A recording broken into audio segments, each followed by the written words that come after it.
Façamos o milagre da multiplicação do tempo. O negócio é o seguinte, amigo.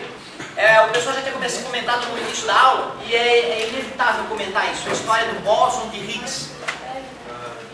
É que assim, às vezes é difícil, em poucas palavras, falar de coisas realmente complexas que acontecem, né, no ensino superior, super avançado. Bom, quando a gente fala do átomo, a gente diz que o átomo tem um núcleo com prótons e nêutrons e a eletrosfera com elétrons. Só que nós sabemos hoje que os próton e o nêutron não são sólidos, como se achava antigamente. O próton e o nêutron são feitos de quarks, certo? Quarks são uma família de partículas fundamentais, certo? Como os bósons.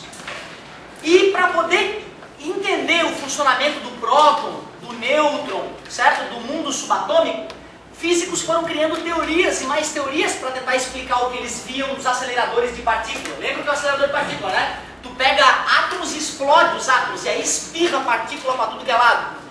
Cara, quando eles começaram a fazer as primeiras colisões com partículas subatômicas, pegar prótons, bater em próton e explodir os prótons, eles viram que não eram só quarks que saíam lá de dentro, que era na verdade um zoológico de partículas, um zoológico. Centenas de diferentes partículas, cada uma com uma trajetória, cuspindo para tudo que é lado, uma loucura. E aí o pessoal queria entender isso. E alguns físicos foram criando teorias. Só que uma das teorias que explicou tudo até agora, explicou muito bem quase tudo até agora, e envolve uma partícula chamada bóson de Higgs, que é fundamental para explicar todas as outras partículas, por isso conhecida como partícula de Deus. Quando começaram a construir o LHC, a máquina mais complexa e mais cara do mundo, né, aquele ultra colisor de hadrons lá que rola na Europa, eles construíram aquela máquina justamente para tentar detectar o bóson de Higgs. Ela é uma partícula tão efêmera, tão pequena, que precisaria de muita energia na pancada entre as partículas e detectores super precisos. Aí o homem organizou os cérebros mais inteligentes do mundo, botaram esses caras para trabalhar durante 20 anos e agora eles estão colhendo os frutos. Recentemente, na última semana, numa das colisões, eles detectaram o bóson de Higgs, a partícula que a matemática previu, mas que ninguém tinha analisado ela com equipamento, visto, sentido ela de verdade. E agora detectamos essa partícula. Quer dizer que uma revolução está para acontecer numa série de áreas. Pior, tem um físico surfista, um físico renegado, largou já a parte acadêmica, só surfa agora. Mas o cara queria tentar explicar, queria tentar juntar a força nuclear fraca, a força nuclear forte, o eletromagnetismo e a atração gravitacional, tudo numa única lei matemática, que é o sonho da física atual, né? A fórmula de tudo, a fórmula que unifica todas as leis que regem o universo. E o cara, viajando na maionese, desenvolveu uma relação matemática lá que daria para explicar todos esses fenômenos com uma única maneira de raciocinar, com uma única teoria. E aparentemente existem outras partículas subatômicas que o homem ainda nem sonhava que existiam, mais inferiores talvez e mais raras que o bóson de Higgs. Por isso está uma revolução para acontecer. E por que é tão empolgante? Lembra do buraco negro? Quem descobriu o buraco negro foi um indiano. O indiano fazendo conta. Ele, meu Deus, peraí, mas se a massa da estrela for tanto, meu Deus, pô, peraí, cara, vai estudar, não. Tem alguma entidade macabra que a gente ainda não detectou por aí, chamada buraco negro, que é uma estrela colapsada. Quando o indiano lançou essa ideia matemática, a galera começou a rir da cara dele, que indiano babaca. E depois, mais estudos foram feitos, a galera percebeu que devia existir mesmo, e hoje nós sabemos que existem milhares de buracos negros por aí, detectados.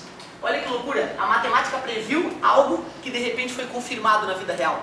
Que loucura, cara. Isso é o extremo da previsão, né? Como a matemática pode prever de fato o que vai acontecer, certo? Muito louco isso.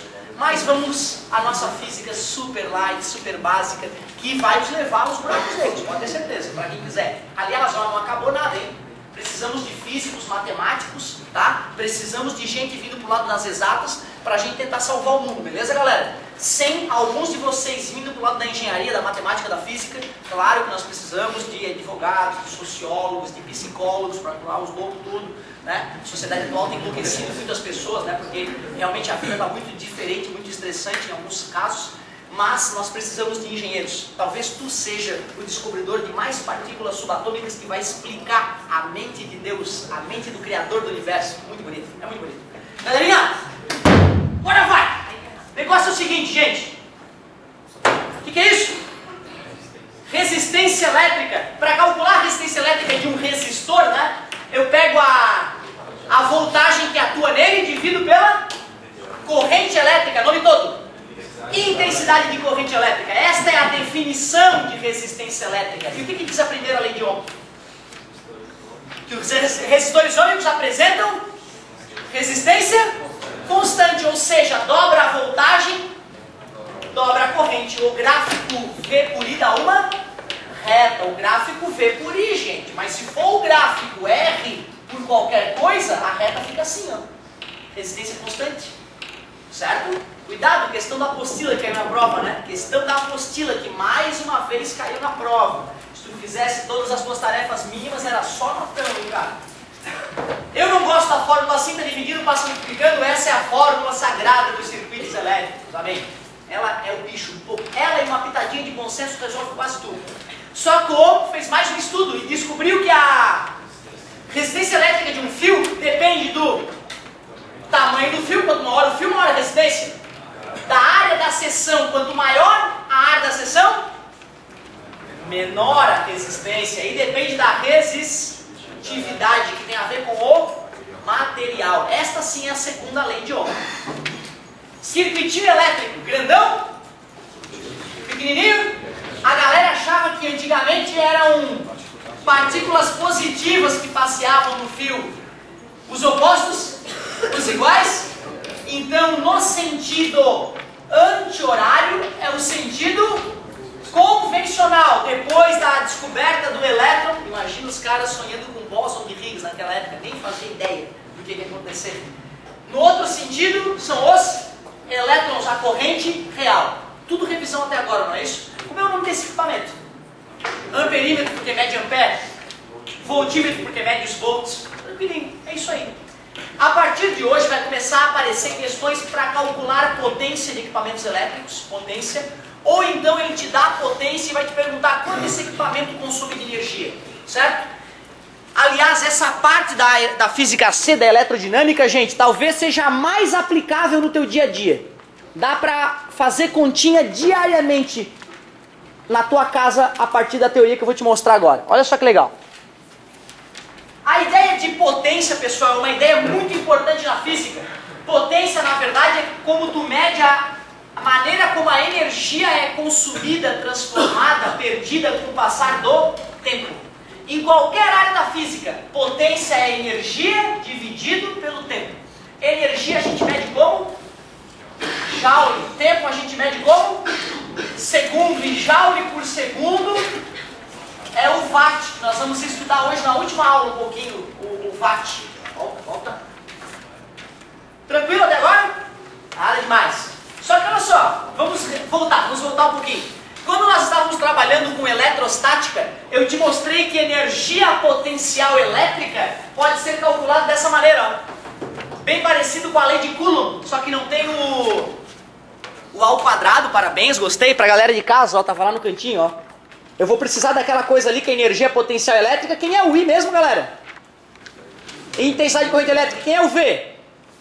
É a voltagem. Então ali as três fórmulas da matéria passada. Três importantes fórmulas da matéria passada.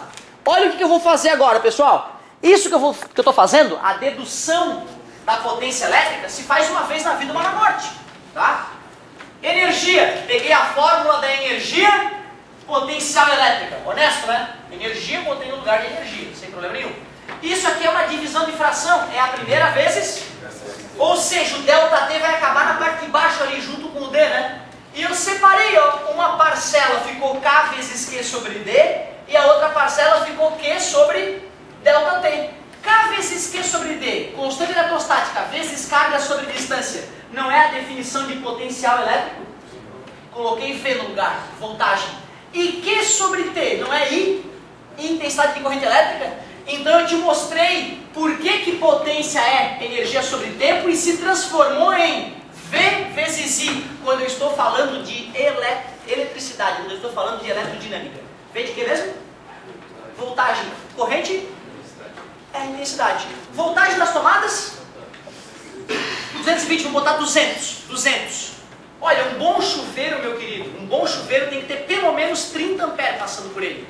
200 vezes 30, 6.000 watts, um dos aparelhos mais potentes que a gente tem em casa, o chuveiro elétrico, certo? 6.000 watts de potência, sem considerar o carro, né? O carro dá 100 e poucos mil watts de potência, né? Então elétrico ele deve consumir bastante energia elétrica, certo? Só que os motores elétricos são mais econômicos que os motores de combustão interna, certo? Mas ó, V vezes I, se tu sabe a voltagem do aparelho, que é 220, e sabes a amperagem que passa por ele, multiplica, tu sabe a potência que tem na etiqueta dele. Tu não precisa calcular isso porque vem na etiqueta já a potência, é obrigatório.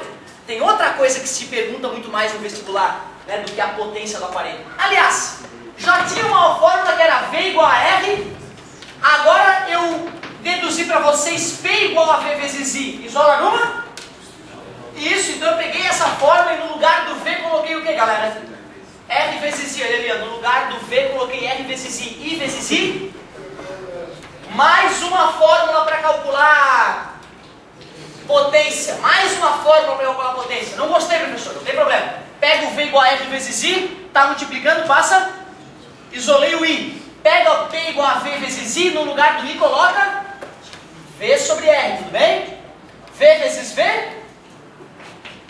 mais uma fórmula.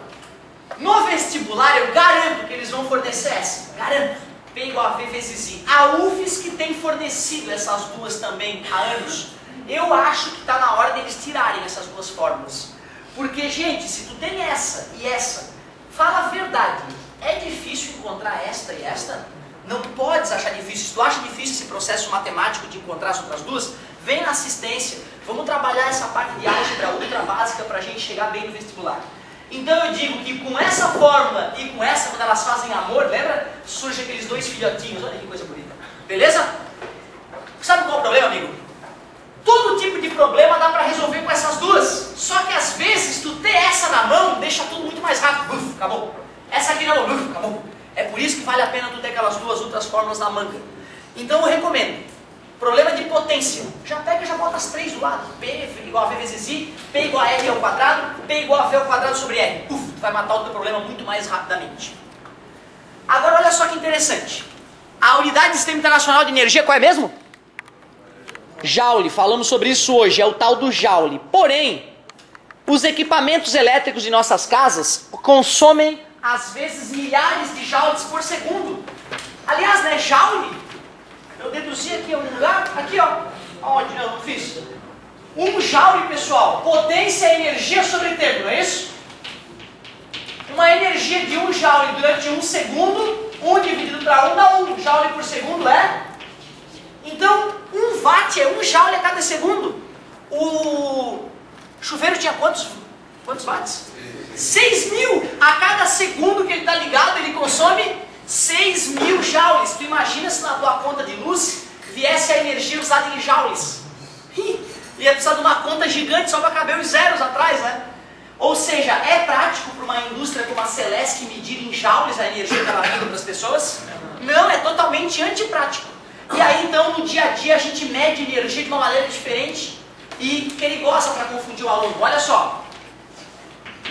Pega um aparelho de 1 watt e fica usando ele durante 1 hora. Que energia que eu vou gastar? Está dividindo, passa, multiplicando, fica 1 watt-hora. Quando o cara fala 1 watt-hora, dá a impressão que está falando de potência, não é? Porque tem 1 watt, mas está multiplicado por hora, que é tempo. E aí potência vezes tempo dá energia. Então, galera, watt-hora é uma unidade de energia. 1 hora tem quantos segundos? 3.600. Ou seja, 1 watt-hora são 3.600 joules. Ou se eu medir em watt-hora já dá uma reduzida no número, né? Para consumos grandes. Mas é pouco ainda. Ainda é pouco para a indústria. Então os caras criaram uma ideia de quilowatt-hora. O que é quilo mesmo? 1000. Ou seja, 1 quilowatt-hora é 1000 watt-hora. 1000. O que é 1 watt? 1 joule por segundo. O que é hora? 3.600. Corta segundo por segundo, 1000 vezes 3.600, 3.600.000 joules. Então é assim que vem a nossa conta de luz. Na nossa conta de luz vem quantos quilowatt-hora a família gastou naquele mês. Quem consome abaixo de 100 kWh, se não me engano, né, paga uma tarifa menor pela energia. Quem ultrapassa o valor de 100 kWh ou 150 kWh mês paga uma taxa mais cara para estimular os brasileiros a economizar energia elétrica, certo? Show de bola. Então, ó, quando a gente fala em quilowatt-hora, é uma unidade de energia. Não deixa o watt te iludir não, ó, porque está multiplicado por hora.